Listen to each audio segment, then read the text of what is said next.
I will never forget the day everything changed. My name is Thomas, and I had worked as a janitor at Quantum Tech for almost 15 years. I wasn't just sweeping floors and emptying trash bins. I felt like a small part of something bigger, even if no one really noticed me. But before I tell you what happened, you need to know something about me. Years ago, before I took this job, I had big dreams. I loved inventing things, experimenting in my small garage, and creating devices to make life easier. One invention in particular was my favorite, a compact water purifier that could turn even the dirtiest water into drinkable water. It wasn't just an idea. I built it, tested it, and it worked. I pitched it to a few companies, but I was an unknown nobody, without any connections. Eventually, I gave up and took the janitor job to pay the bills. It was a regular evening. Most of the office staff had already left, but I was still there, cleaning the big conference room on the 15th floor. Suddenly, I heard a loud thud followed by a faint call for help. I rushed into the hallway and found Mr. Cartwright, the CEO, slumped against the wall. His face was pale, and he was clutching his chest, gasping for air. Without a second thought, I ran to him. I'd taken a first aid course years ago and realized he was having a heart attack. "Hang in there, sir," I said, trying to stay calm. I called 911, followed their instructions, and stayed with him until the paramedics arrived. Later, they said my quick actions saved his life. For a few days, the entire office buzzed with the news about how the janitor had saved Mr. Cartwright's life. For the first time in years, people looked at me with respect. A few weeks later, while cleaning the office kitchen, I overheard a conversation. Some executives were talking about the company's latest success, a portable water purifier. My heart skipped a beat because it sounded exactly like my invention.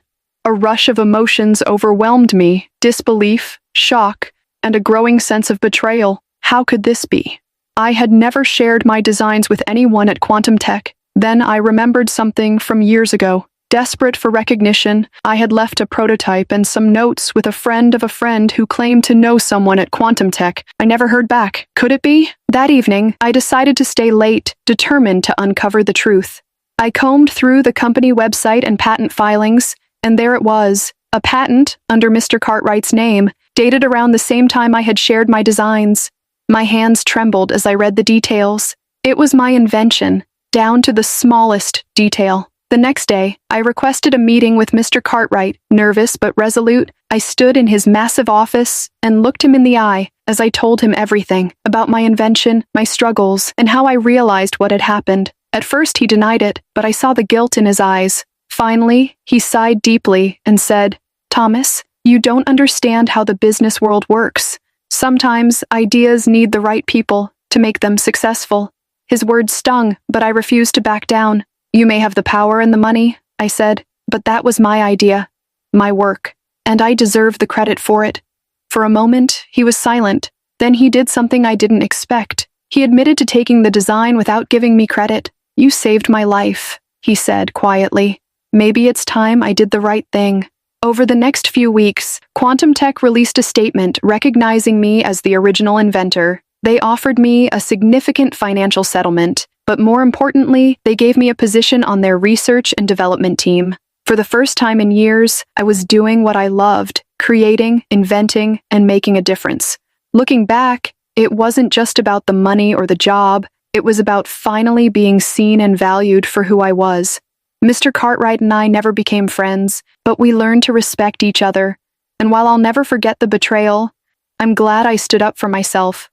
Sometimes, life puts us in impossible situations, but when you stay true to yourself, even the darkest moments can lead to something brighter. A few months later, as I worked with Quantum Tech's research team, my life took on a new direction.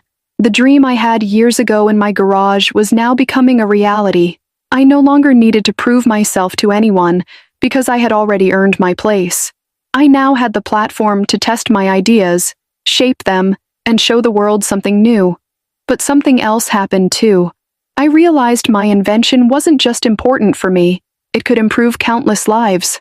I understood that I wasn't just an inventor, but someone who felt a responsibility to contribute to society. Months later, my team and I began working on a new version of the water purifier. This one not only cleaned water, but also enriched it with essential minerals. This new product earned me recognition, not just in the industry, but in people's hearts. My old dream had grown into a larger movement, providing clean drinking water to millions. I learned a powerful lesson from my journey. Never see yourself as insignificant because one day you might be leading the way. This was just one chapter of my life, but I knew it was only the beginning. I believed the best was yet to come, and I was ready to embrace it.